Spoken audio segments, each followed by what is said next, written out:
The library is a real popular spot.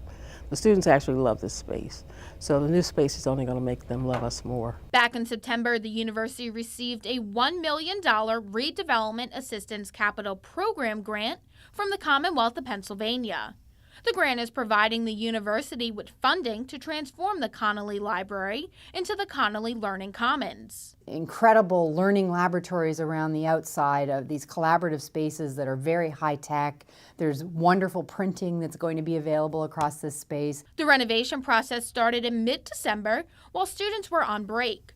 Now that explorers are back on campus, they're seeing and experiencing the renovation firsthand. I'm definitely excited for the wireless printing and the better Wi-Fi. Wi-Fi is improved. It is getting a very strong, robust upgrade throughout the building. The Learning Commons will provide students with updated technology and a new, fresh space where fellow explorers can come together to work and learn. It will be about an exchange, an open exchange of ideas and a collaborative learning opportunity. The library is still open during this time, and if the renovation stays on track, the project should be completed by mid-semester.